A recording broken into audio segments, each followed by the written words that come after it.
Bonjour à toutes, bonjour à tous, bienvenue sur Respect. Le but de ce podcast, vous présenter tous les 15 jours un invité dont l'action a une influence positive sur la société. Peu importe son champ d'action, qu'elle soit issue de l'entrepreneuriat, de l'associatif, du sport, du culturel ou encore du public. Ce qui compte, c'est qu'elle ait décidé de se bouger. Leur point commun, énergie positive, courage, détermination et sens du fair play.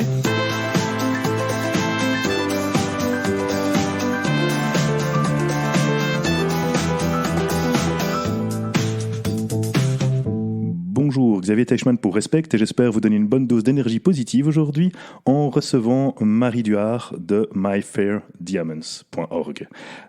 Et avant de te demander de te présenter, Marie, je te dis déjà bonjour. Bonjour. Je vais simplement expliquer à nos éditeurs pourquoi tu es là. La raison pour laquelle je t'ai invité, c'est déjà parce que c'est une mise en contact via Lara Piret de Shift, que je salue d'ailleurs. Merci pour ton aide, Lara. Et au fait, la mise sur pied d'une filière responsable d'extraction de diamants sous le nom de myfairdiamonds.org. Est-ce que c'est bien ça ? Oui, c'est ça. My Fair Diamond, c'était un petit clin d'œil à My Fair Lady, bien entendu. Et c'était la volonté de remettre le diamant redonner au diamant ses lettres de noblesse, parce qu'on voit qu'il a été malmené pendant un petit temps. Et est-ce que je peux faire une analogie avec Max Havelaar dans la démarche ? Ah oui, on pourra en reparler, parce que c'est vrai que dans les modèles qui inspirent, je pense que c'était un peu l'originalité de faire le pas de côté et de se dire, tiens, pourquoi est-ce qu'il y a des choses qui fonctionnent dans le domaine du commerce équitable et qui ne seraient pas applicables au monde du luxe ? Parfait, super. Écoute, dans ce cas-là, je vais te demander sans plus tarder de te présenter à nos auditeurs. Voilà, mon nom est Marie Duhard, je suis juriste à l'origine et puis après j'ai fait un master en sciences. Et cela fait 20 ans que je m'implique au sein de Cap Conseil, une société que j'ai créée du conseil en développement durable. Et c'est à cette occasion-là, en travaillant notamment pour différents secteurs privés, que j'ai commencé à travailler pour le secteur diamantaire, qui devient de plus en plus conscient effectivement des enjeux de développement durable qui le concernent. Et que l'idée a germé de peut-être passer du service au produit et de montrer en faisant un pari avec la Fédération diamantaire qui avait moyen de produire et de mettre sur le marché des diamants et des bijoux qui étaient beaucoup plus respectueux des droits de l'homme et de l'environnement et traçables jusqu'à la mine. Et c'est dans le cadre d'une mission que tu t'es rendu compte qu'il y avait des problématiques assez... Oui, c'est plusieurs missions auprès de plusieurs sociétés diamantaires anversoises. Et celle qui a été, je dirais, la plus déterminante, c'était de travailler avec la Fédération diamantaire anversoise, celle qui représente les 1600 diamantaires présents à Anvers. C'est vrai qu'en tant que Belge, on a ce hub à Anvers qui est quand même assez... Il est tout à fait reconnu sur la scène internationale. Il y en a 2-3 comme celle-là, pas beaucoup plus.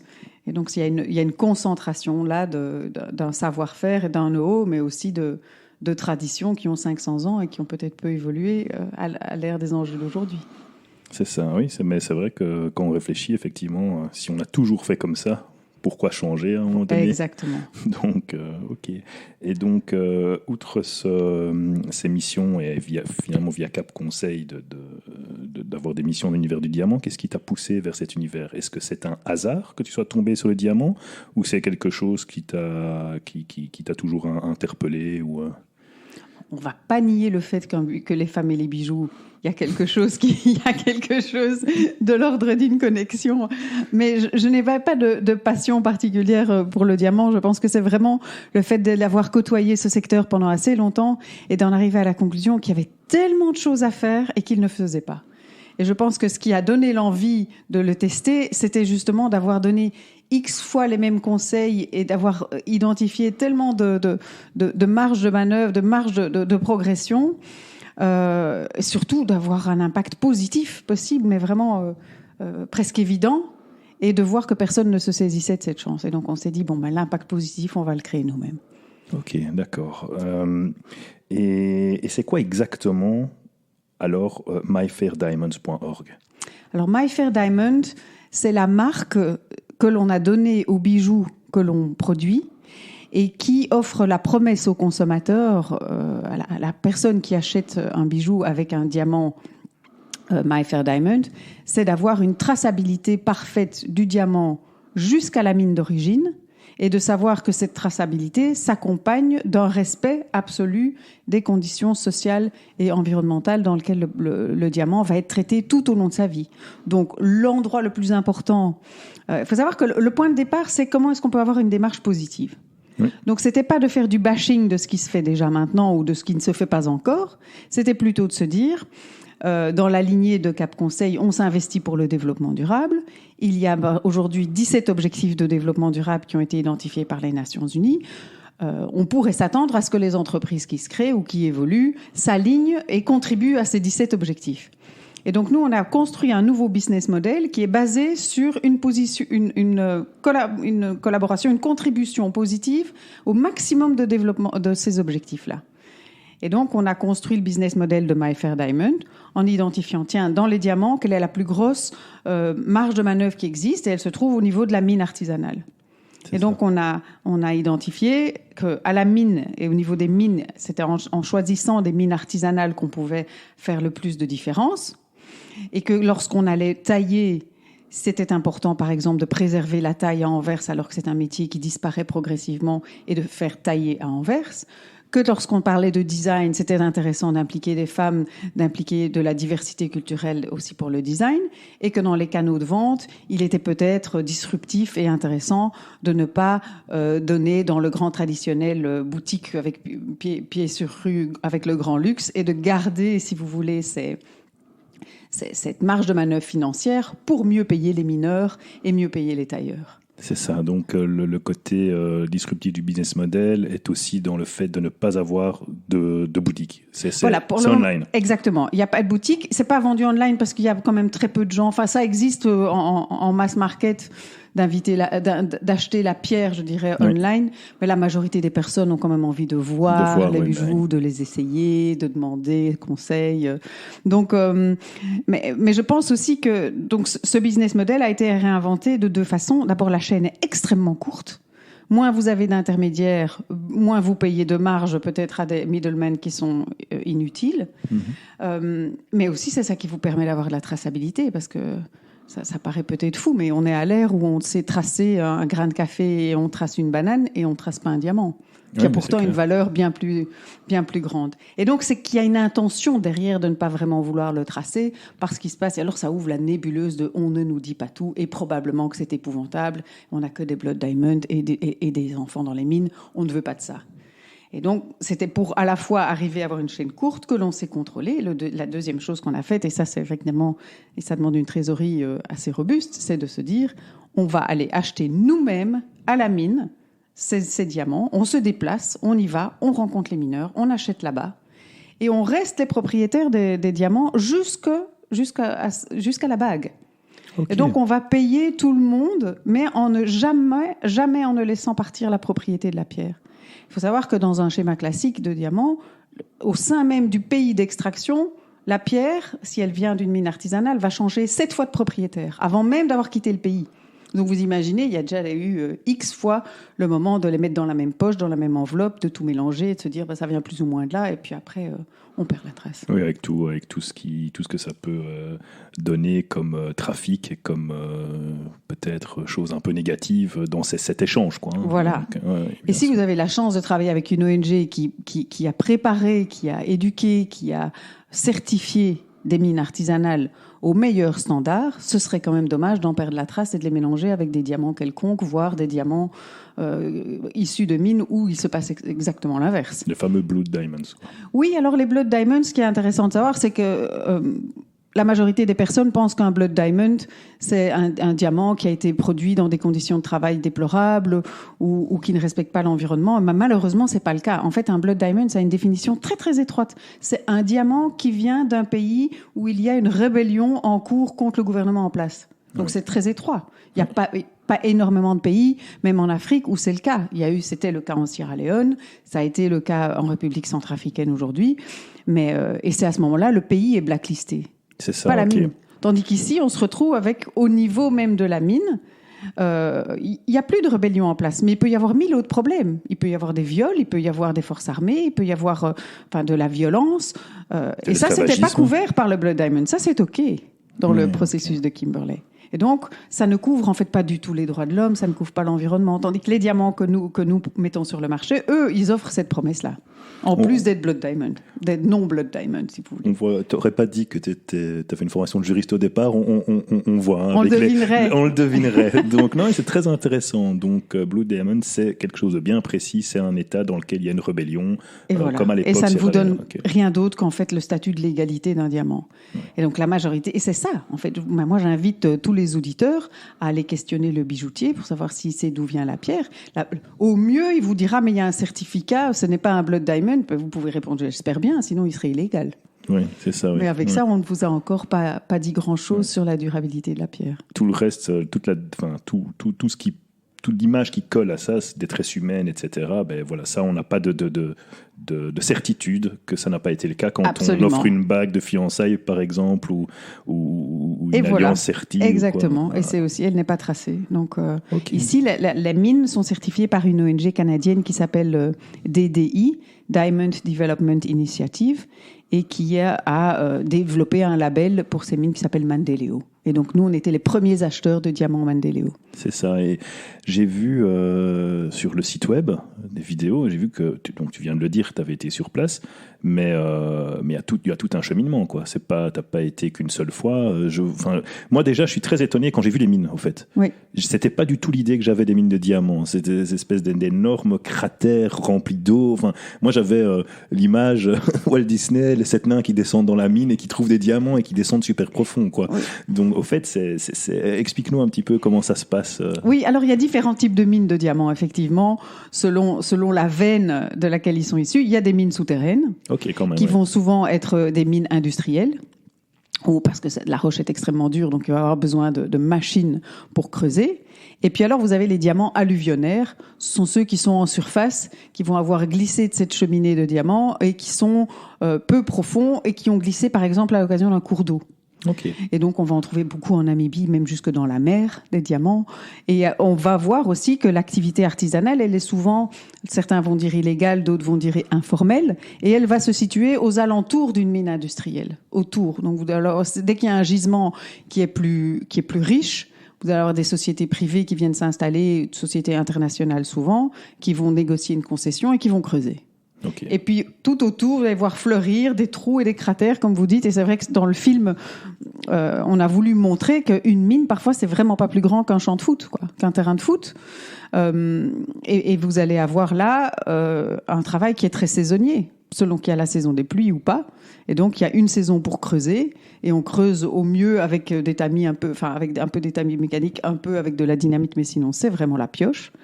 Et puis, quand il pleut, on ne peut plus creuser, c'est trop dangereux, il y a des éboulements, on ne voit plus rien. Et à ce moment-là, on lave. Et c'est-à-dire que toutes les piles de gravier qu'on a creusées en saison sèche, on va les passer au tamis, à la rivière ou au bord de l'eau. Et c'est à ce moment-là seulement qu'on va trouver les diamants. En attendant, ils restent enfouis pendant toute la saison sèche dans les grandes piles de terre.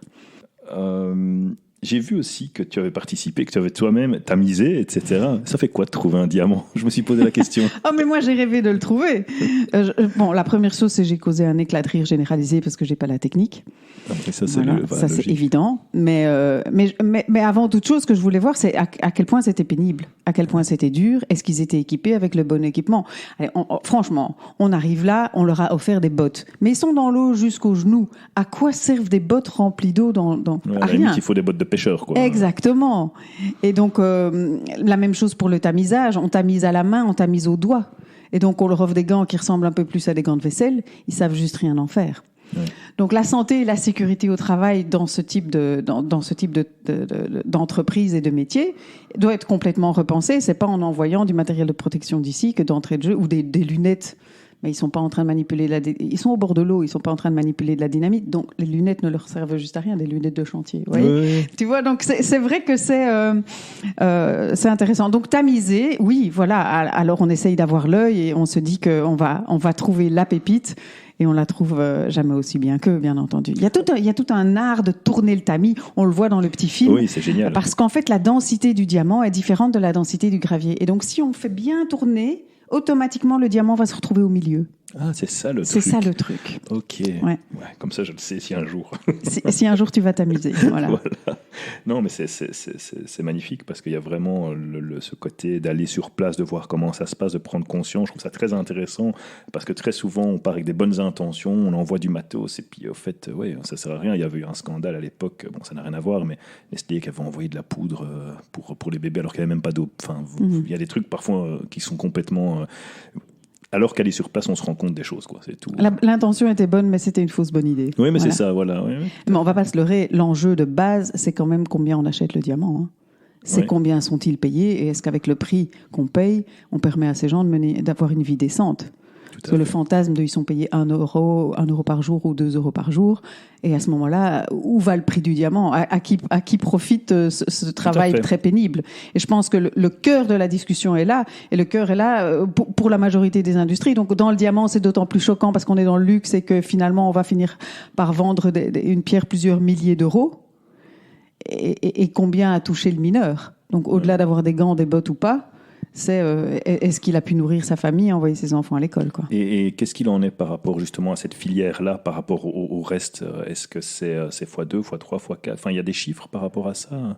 Tu veux dire quoi qui est x2, x3, x4 ? Mais par rapport à ceux qui sont exploités et qui gagnent 50 cents ou parfois même rien du tout parce qu'ils sont juste, entre guillemets, ils servent d'esclaves, quoi, hein, dans certaines contrées, avec justement My Fair Diamond, quel est l'impact pour ces personnes-là ?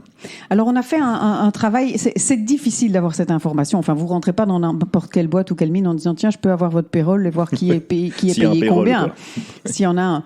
Et donc là, du fait notamment de ce travail saisonnier, c'est très difficile. Les gens sont pas employés de 8 à 18 ou de 8 à 17 avec un salaire mensuel. Il y en a certains qui vont être payés à la journée, certains sont payés à ce qu'ils trouvent, ou ils ont une prime, on leur donne à manger, ils ont le droit de venir creuser, ils reçoivent à manger, mais ils sont pas payés autre chose, et s'ils trouvent, c'est 50-50.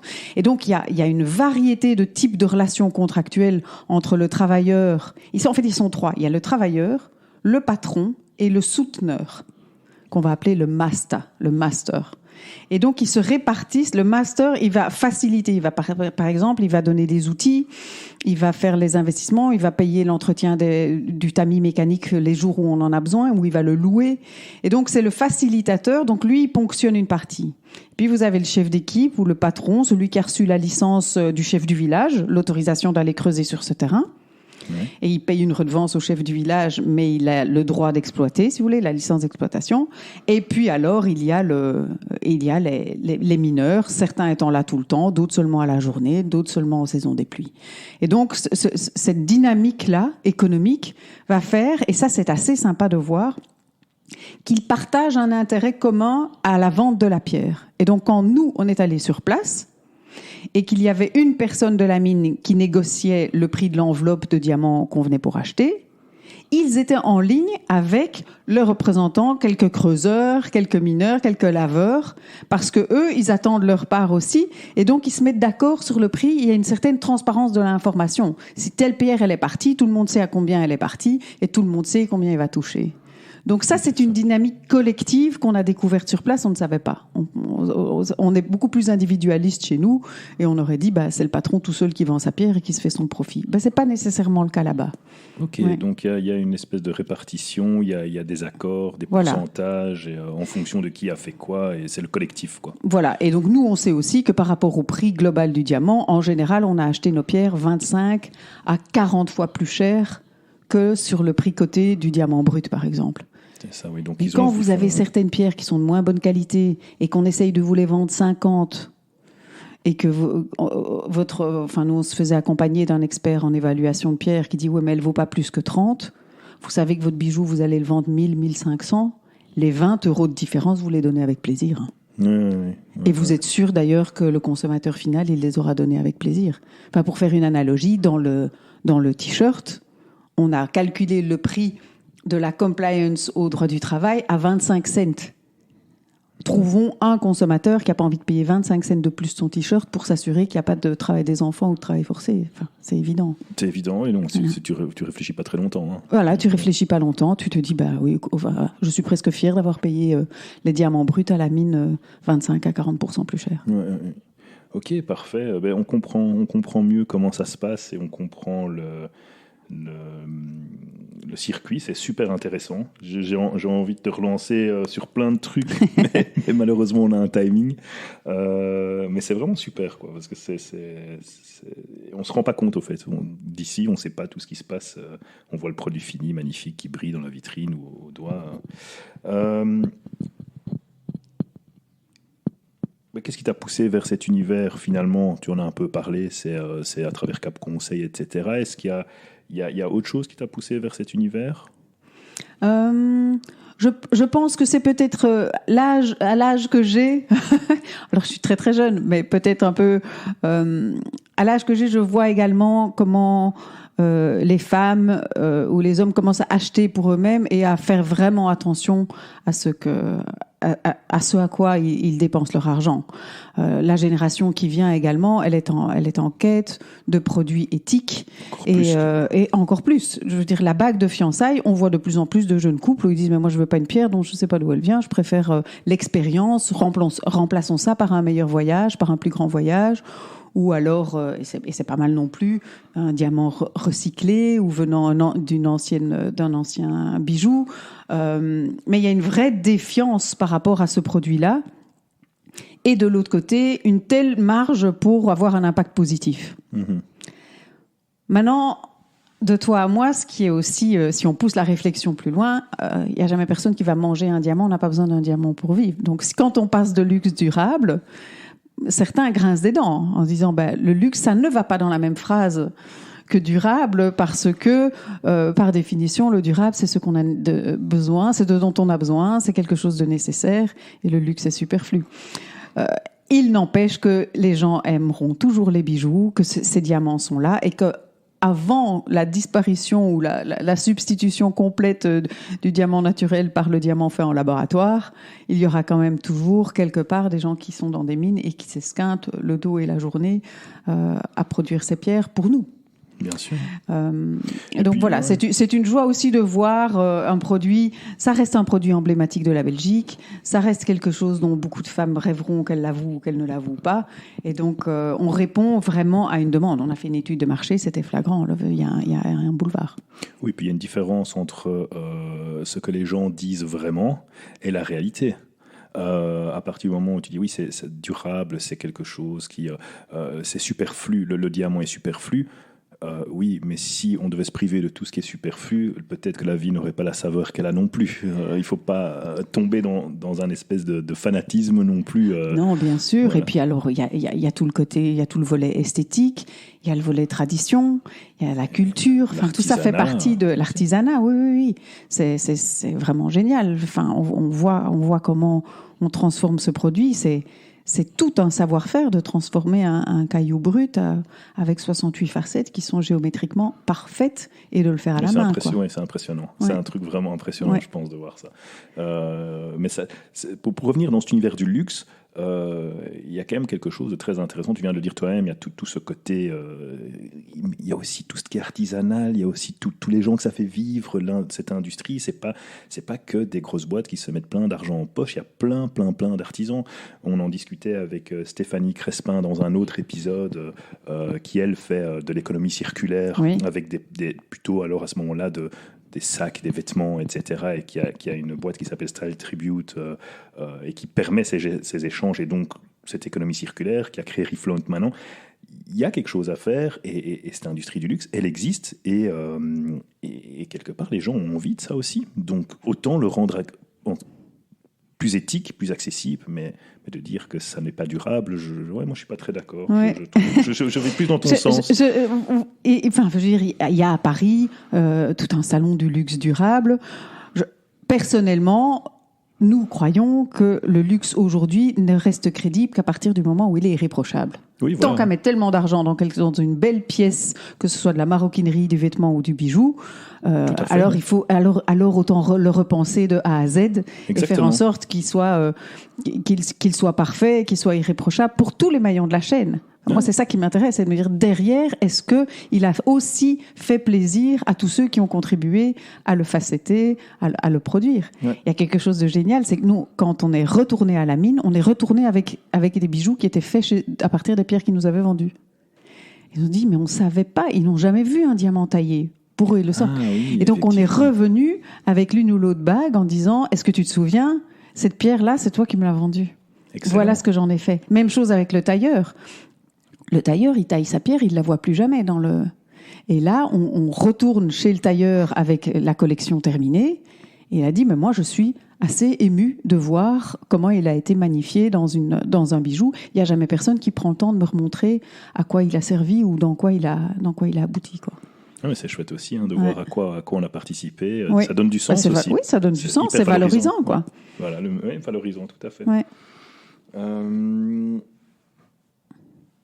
Qu'est-ce que ça t'apporte de faire ça ? Je pense que ça m'apporte du plaisir, de la fierté. Tu peux. Ça donne envie de continuer quand on voit que d'autres trouvent que, enfin, surtout ceux avec qui on a travaillé, ils retrouvent eux aussi un sens. L'anecdote, par exemple, c'est la designer qui a fait la collection, qui s'appelle Neda El Asmar. Elle a son studio Neda à Anvers. Et elle nous avait été recommandée parce qu'elle design des flacons de parfums, de la haute maroquinerie. Enfin, elle est connue, elle a été designer de l'année en Belgique. Et moi, on m'avait dit, mais va la voir, c'est une femme assez exceptionnelle, demande-lui. Et quand on est arrivé, elle a dit, désolé, mais moi, le diamant, je touche pas à ça. C'est quelque chose, moi, je veux pas mettre mes doigts dans des filières que je connais pas. C'est pas quelque chose que je cautionne. Et donc, quand on lui a expliqué le projet et qu'on a dit, mais attends, c'est pas n'importe quel diamant, ça va être un diamant positif, c'est un diamant qui est traçable. Et alors, elle a fait, ah d'accord. Et nous, on avait gagné. On s'est dit, génial, on a Neda qui veut bien travailler. Et donc, elle aussi, du coup, est devenue une excellente promotrice de la marque. Ah bah oui, elle sait à quoi elle s'engage, elle sait à quoi elle participe. Oui, tout à fait. C'est top. My Fair Diamond, c'est 2015, 2016 2016, oui. 2016. On va faire un petit un flashback. Si tu devais remonter 5 ans auparavant, qu'est-ce que tu changerais ? Qu'est-ce que je changerais ? Certainement pas mon énergie, parce que c'est vrai que ça a pris énormément d'énergie. Je pense que si je l'avais su au début, j'aurais plus écouté les personnes de mauvais augure, et c'est très bien qu'on ne l'ait pas fait. Qu'est-ce que je changerais ? Je pense que j'essaierais dès le début d'avoir plus de capitaux pour pouvoir acheter plus de pierres à ces mineurs. Parce qu'en fait, on a fait tout sur fonds propres et donc on avait un budget qui était extrêmement limité pour tenter le coup aussi, pour pas se mettre trop à risque. Et donc, en termes de poids, en tant qu'acheteur, on ne pesait pas grand-chose. Et d'un autre côté, on n'a pas pu acheter tous les stocks de pierres éthiques qui étaient là. Et on était leur seul acheteur au début. Et puis petit à petit, il en aurait fallu 10 comme nous. C'est ça. Il aurait fallu arriver avec bien plus d'argent pour se dire, allez, on va donner une chance à toutes vos pierres, vous n'êtes pas esquinté pour rien. Donc ça, je pense que je mettrais plus d'énergie à lever des fonds, sachant que c'est du capital super risque. Quand on achète une pierre brute, on n'est pas toujours certain de ce qu'elle vaudra quand elle sera taillée. Ça demande des experts pour pouvoir deviner la qualité de la pierre qui en sortira. Mais il peut se passer plein de choses. Donc ça demande d'immobiliser, comme je disais, un cash flow que nous étions prêts à faire parce qu'on est un peu des têtes brûlées et que très peu en tout cas de diamantaires sont prêts à faire. Pour eux, ils attendent que ce soit en verre taillé puis on discute. C'est ça. Ou brut, je veux dire, il y a des traders en brut et des traders en taillé.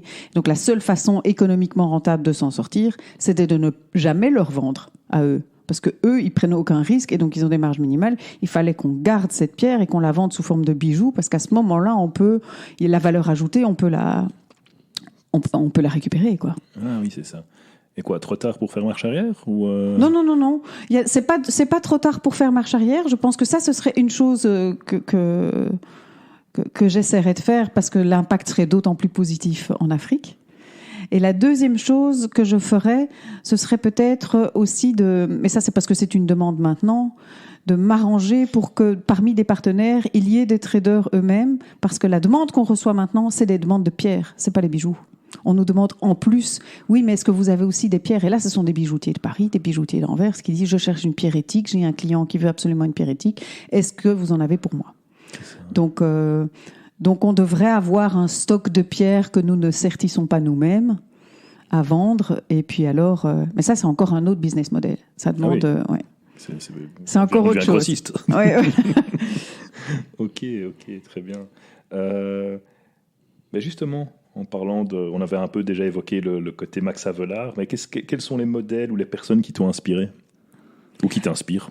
Ouais, je pense que une marque qui m'a fort impressionnée il y a déjà quelques années, c'est Fairphone. J'étais une des premières acheteuses de Fairphone, de smartphones de la marque Fairphone. Alors, ce sont des anciens d'Apple et de Samsung qui ont créé une petite boîte qui s'est dit, mais en fait, il y a moyen de faire des smartphones de façon plus responsable et plus traçable, que ce soit pour les métaux précieux qui s'y trouvent et l'extraction qui a lieu au Congo, que la façon dont ils sont assemblés en Chine. Et donc, il y avait cette même volonté d'arriver à donner une certitude ou plus de transparence aux consommateurs sur la façon dont le smartphone était fait. Et avec une transparence qui est assez impressionnante, parce que là, vous avez le prix, imaginons que vous achetez votre téléphone 500 €, eh bien, vous avez la décomposition complète du prix, à quoi a servi, combien a touché l'usine, combien est parti à la mine, combien est parti en marketing, etc. Donc ça, c'est top. Et donc, nous, on a voulu s'inspirer de ça d'une certaine façon, même si on nous avait dit, dans le luxe, venez pas décomposer le prix de vos bijoux, parce que le consommateur, d'abord, le rêve, il veut pas savoir. Il veut savoir l'histoire, mais pas le décomposer. Et puis, si vous lui donnez la décomposition du prix, il va toujours trouver que c'est trop cher ou que les mineurs ne touchent pas encore assez, etc. Donc ça, c'est, si tu veux, c'est une source d'inspiration, Fairphone, parce que c'est aussi dans le privé, parce que c'est une petite équipe qui s'est lancée. Voilà. Le modèle Max Havelaar a des particularités, mais globalement, je pense que c'est ça qui parle le plus. Fairphone, quoi. Ouais. Ok, très bien. Mais je vois que ça part dans tous les sens. Tu as été sur place. Voilà, vous avez mis en quelques années un truc incroyable en place. Est-ce que tu as des trucs ou des routines qui t'aident à tenir ça au quotidien, à rester, parce que tu parlais d'énergie, à garder la pêche, etc. Oui. Qu'est-ce que j'ai comme routine? C'est plutôt des routines. Comme beaucoup de monde, j'ai des to-do list dans tous les coins. Ok. Donc ça, c'est clair que je vais me lever le matin en me disant, allez, aujourd'hui soir, je serai contente si j'ai accompli ça. Avec le temps, j'ai appris à être un peu plus raisonnable et à me dire, ne mets pas trop sur ta to-do list, sinon tu vas être frustré ce soir. Sinon, qu'est-ce qu'il y a? Je pense que c'est faire un compliment à mon compagnon qui m'en redonne un et que ça me booste pour la journée. Je pense que c'est une source d'énergie aussi. Une bonne équipe, quoi. Une bonne équipe, voilà, tout à fait. Et puis alors, c'est me répéter souvent un peu comme un mantra, il y a tant que c'est pas non, c'est oui. Ouais, intéressant. Et donc, c'est avoir un abord positif sur toutes les incertitudes qui peuvent encore se poser sur la journée en disant mais rien n'est fait, rien n'est cuit tant qu'on m'a pas dit non, tant que la porte n'est pas fermée, c'est encore possible. Ouais, c'est intéressant. Ça, c'est... En néerlandais, on dit toujours un nee nepual. Voilà, c'est ça. Donc fonçons. Voilà. C'est intéressant. Et ça, c'est une question que je me pose de plus en plus. Donc, les personnes comme toi, on a décidé de leur donner un nom. Hein. Donc, c'est influacteur, influactrice. Des personnes qui, par leur influence, agissent positivement sur la société. C'est pas juste influencer ou juste acteur. C'est parce qu'il y a une influence derrière, un impact positif. Ce mot est ressorti plusieurs fois. Mais pour pouvoir être un influacteur, il y a le mot influence dedans, il faut y avoir une capacité de persuasion, il faut y avoir un petit... Est-ce que tu as conscience d'un petit truc ou quoi que tu as pour influencer les gens ou parce que, par exemple, tu en as parlé quand la designeuse, tu as pu trouver l'argument clé et que c'est super, c'est génial que tu dises finalement que ces diamants, tu veux pas travailler avec, tu veux pas y toucher, tu veux pas mettre la main dans ces verres parce que les nôtres justement sont éthiques. Donc voilà, ça c'est top. C'est ça. Et il y a des petits trucs que tu utilises pour convaincre les gens parce que j'imagine que tu as dû convaincre énormément de personnes pour arriver jusque là, pour aller visiter ces mines, pour aller t'adresser à ces mineurs, ou les mastas comme tu disais, etc. Il y a quelque chose qui souvent, les personnes n'en ont pas conscience. Parfois, elles en ont conscience. Moi, je pense qu'il faut donner de l'information. Il faut annoncer la couleur et être vraiment sincère. Prouver que vos intentions sont sincères.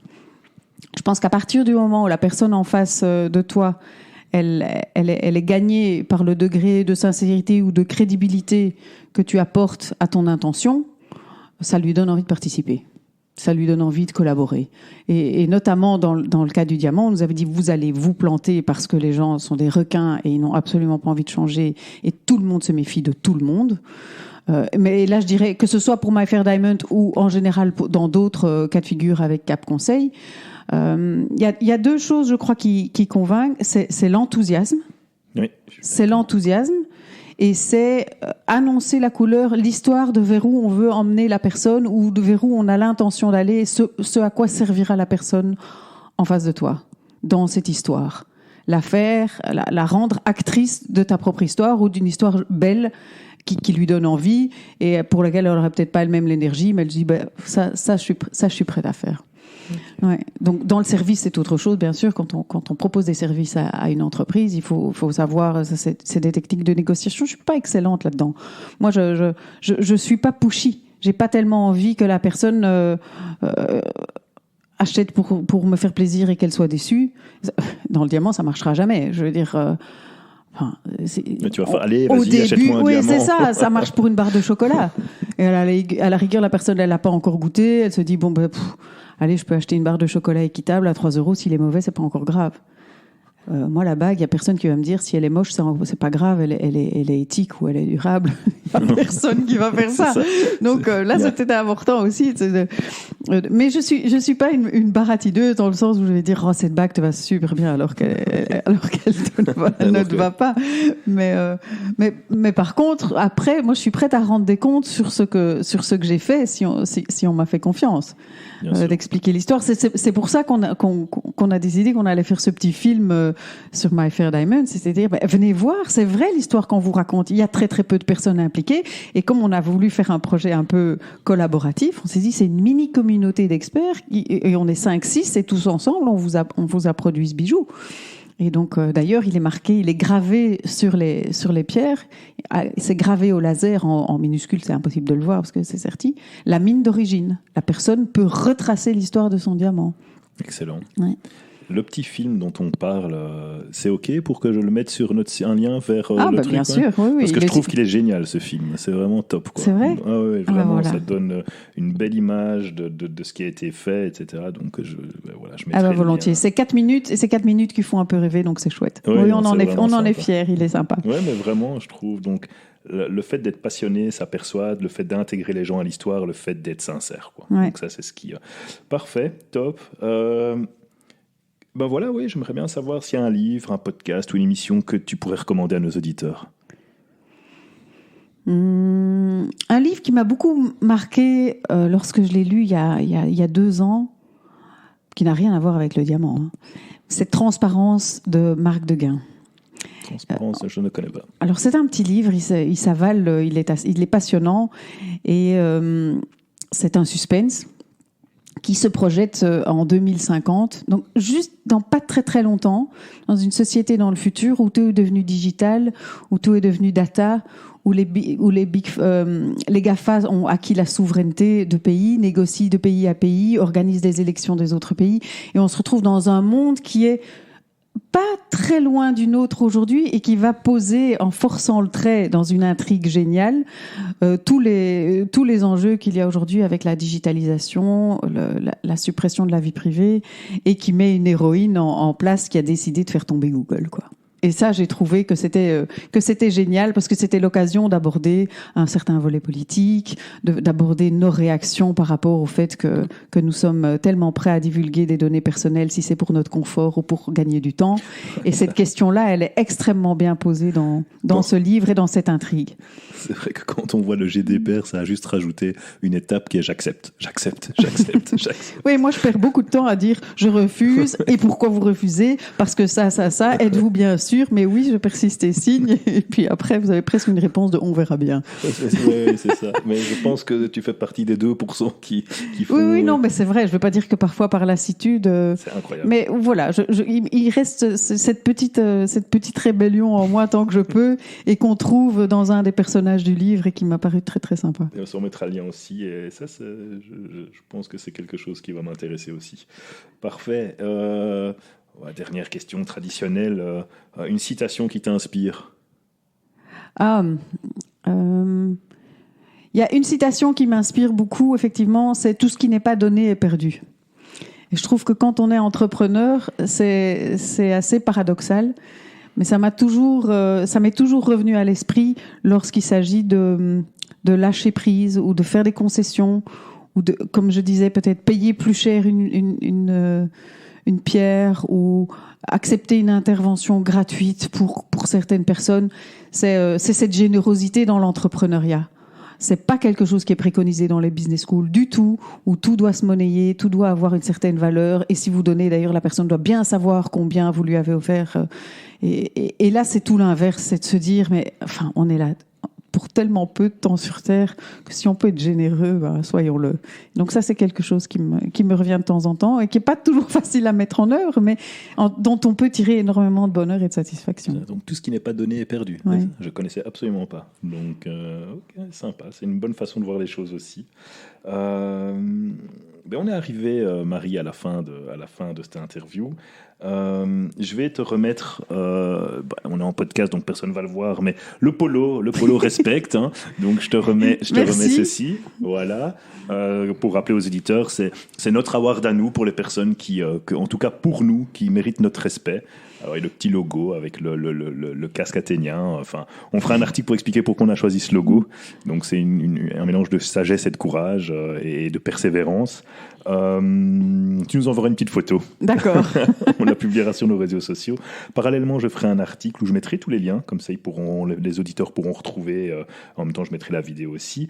Je te remercie pour ton temps. Avec plaisir. Donc, j'espère que nos auditeurs auront autant de plaisir à t'écouter que moi, j'ai eu à t'interviewer.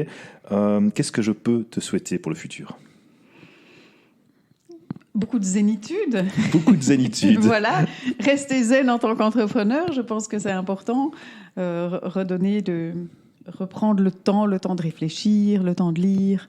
Je suis de plus en plus adepte du slow entrepreneurship. Et je pense qu'arriver à parler et à avoir une relation plus patiente, que ce soit avec des clients, des consommateurs ou n'importe quel interlocuteur, c'est quelque chose qui a de la valeur et que j'aimerais bien développer. Donc voilà. Eh ben, plus de zénitude, c'est tout ce que je te souhaite. Et je te remercie encore. Merci aux auditeurs pour leur fidélité. Et je vous dis au revoir, à très bientôt. C'était Xavier pour Respect.